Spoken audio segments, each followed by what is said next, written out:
नमस्कार BPL news में आप सभी दोस्तों का एक बार फिर से बहुत बहुत स्वागत है। दोस्तों आज हो गया है दिन भर की जो फटाफट बिग ब्रेकिंग न्यूज़ निकल के आ रही है। आपको बता दें कि अखिलेश यादव ने एक बार फिर से योगी सरकार पर बोला हमला, बोले अब झांसे में आपके नहीं आने वाले हैं लोग। इसके बारे में आपको बताएंगे आखिर क्यों कहा अखिलेश ने। तो वहीं आपको कांग्रेस पार्टी में बड़ी अपडेट निकल के आ रही, 23 नेताओं की चिट्ठी, बदलाव की मांग, कांग्रेस अध्यक्ष पद को लेकर जबरदस्त घमासान। आज CWC की मीटिंग, राहुल गांधी बन सकते हैं कांग्रेस अध्यक्ष। वहीं आर्टिकल 370 को लेकर जम्मू कश्मीर के राजनीतिक दल हुए एक संघर्ष करने का ऐलान किया है। आर्टिकल 370 फिर से लगाने को लेकर हम चलते हैं अगली अपडेट। चेतन चौहान के साथ हॉस्पिटल में हुआ दुर्व्यवहार और यही कारण बना मौत का। आम आदमी पार्टी संजय सिंह योगी आदित्यनाथ सरकार के खिलाफ दर्ज कराएंगे FIR, किया बड़ा ऐलान, ये बताएंगे। और बिहार चुनाव में बसपा की एंट्री, 243 की 243 सीटों पर चुनाव लड़ने का ऐलान कर दिया है। सब कुछ खबरें एक एक करके आपको विस्तार से बताएंगे। पश्चिम बंगाल में चुनाव को लेकर भी कुछ एक बड़ी अपडेट आई है, तो उससे पहले छोटा सा निवेदन, अगर आपने चैनल को अभी तक सब्सक्राइब नहीं किया तो चैनल को सब्सक्राइब करें। और अगर आप भी मानते हैं कि मोदी सरकार कोविड-19 से निपटने में पूरी तरीके से विफल हुई है या सफल, कमेंट के माध्यम से अपनी राय दें। और 2022 के विधानसभा चुनाव में किसकी सरकार यूपी में देखते हैं, तो कमेंट के माध्यम से अपनी राय दें। हम चलते हैं अगली पहली अपडेट लेते हैं। आपको बता दें कि परशुराम जयंती पर फिर से छुट्टी करेगी योगी सरकार। अखिलेश बोले अब झांसे में नहीं आने वाले हैं लोग। आपको बता दें कि यूपी में राम, परशुराम और ब्राह्मण राजनीति अपने चरम पर है। अखिलेश, मायावती और कांग्रेस खुद को ब्राह्मणों को हितैषी बताने में लगे हैं। दूसरी ओर योगी आदित्यनाथ ने कहा है कि राम परशुराम में कोई भेद नहीं है। अब अखिलेश यादव ने इशारों में कहा है कि योगी सरकार फिर से परशुराम जयंती से छुट्टी दे सकती है। अखिलेश ने अपने ट्वीट में लिखा है कि अब लोग झांसे में नहीं आने वाले हैं। दरअसल अखिलेश ने कहा है कि पहले छीना जीवन उनका और उनका मान सम्मान, अब सिंहासन डोल गया तब जाकर आया महापुरुषों की समानता का ध्यान, और अब दिखावे के लिए क्या करेंगे, जयंती पर अवकाश का फिर से ऐलान।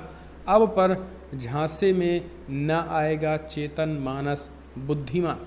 अखिलेश यादव ने ये बड़ा तंज कसते हुए कहा है कि फिलहाल अब ब्राह्मण समाज योगी सरकार के बहकावे में नहीं आने वाला है। बीजेपी के बहकावे में अब वो अपमान नहीं सहने वाला है, तो अखिलेश यादव ने तंज कसा है। हम चलते हैं अगली अपडेट। कांग्रेस पार्टी में 23 नेताओं ने बदलाव की मांग की है।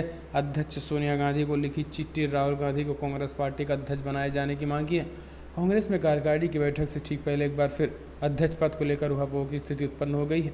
पार्टी में जोर पकड़ रही है अमूल चूल परिवर्तन की मांग के बीच अंतरिम अध्यक्ष सोनिया गांधी ने कहा है कि अध्यक्ष पद 1 साल का कार्यकाल पूरा कर चुकी। अब कांग्रेस के नेता अपना नया अध्यक्ष चुन ले। सोनिया के इस बयान के बाद हालात फिर से कमोबेश वैसे ही बन गए जैसे 1 साल पहले थे। राहुल गांधी ने अध्यक्ष पद से इस्तीफा दे दिया था। हालांकि अब कई कांग्रेसी नेताओं का मांग है कि वो फिर से राहुल गांधी कांग्रेस पार्टी के अध्यक्ष बने। हालांकि आज CWC की मीटिंग होने वाली है, देखने की बात होती है कि इसमें क्या कुछ बड़े फैसले होते हैं, क्या राहुल गांधी फिर से अध्यक्ष पद की कमान संभालते हैं या नहीं। हम चलते हैं अगली अपडेट लेते हैं। आपको बता दें कि आर्टिकल 370 हटाए जाने को लेकर एक बार फिर से जम्मू कश्मीर की राजनीतिक दलों की हुई बैठक। आर्टिकल 370 फिर से लागू करने का ऐलान कर रहे हैं और इसको साथ ही संघर्ष करने का भी ऐलान किया है।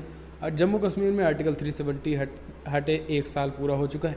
हालांकि एक बार फिर से इस मामले को लेकर भारतीय राजनीति गर्मा गई है।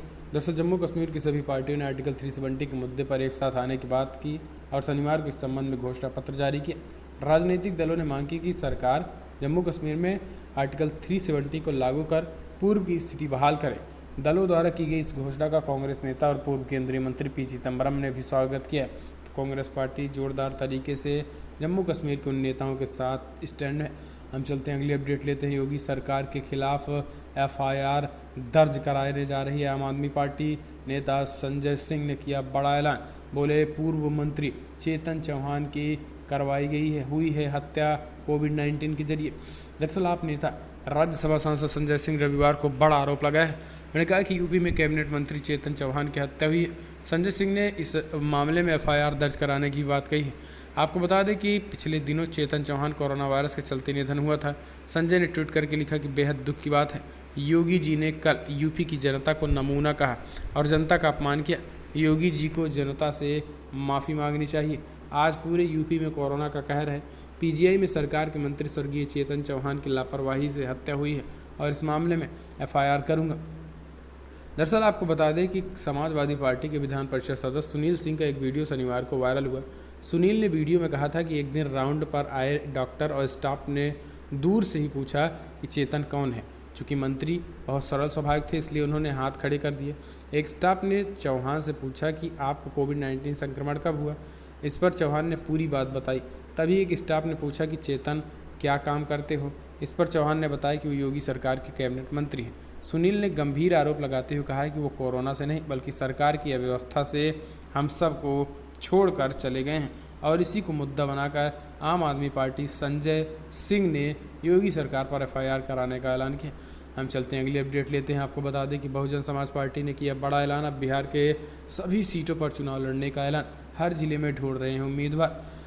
दरअसल बहुजन समाज पार्टी बिहार विधानसभा चुनाव के एक बार फिर से अकेले 243 सीटों पर चुनाव लड़ने को तैयार, लेकिन इस चुनाव में उनकी नज़र उन सभी सीटों पर है जहां से कभी उनके विधायक हुआ करते थे।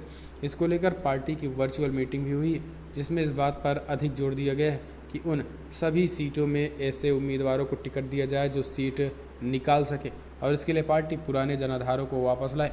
पार्टी चुनाव में कहां से कौन उम्मीदवार को टिकट देगा इसको लेकर राष्ट्रीय अध्यक्ष को अंतिम फैसला लेना होगा।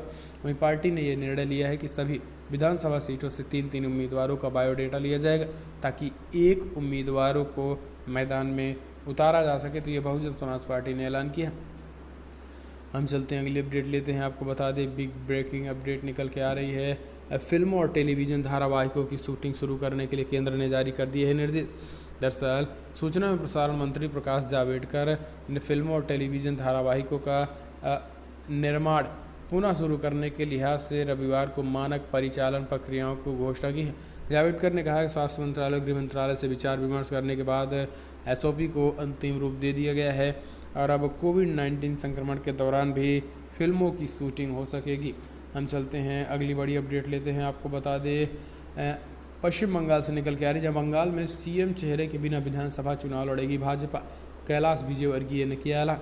दरअसल भाजपा बंगाल में आगामी वर्ष होने वाले विधानसभा चुनाव के लिए किसी को मुख्यमंत्री के चेहरे के तौर पर पेश नहीं करने वाली है और तृणमूल कांग्रेस के खिलाफ लड़ाई के लिए उसे प्रधानमंत्री मोदी के विकास की योजनाओं व कार्यों पर भरोसा है। भाजपा के राष्ट्रीय अध्यक्ष व बंगाल इकाई के प्रभारी कैलाश विजयवर्गीय ने रविवार को यह जानकारी देते हुए कहा है कि सत्ता में आने के बाद उनकी पार्टी अपने मुख्यमंत्री को चुनाव करेगी।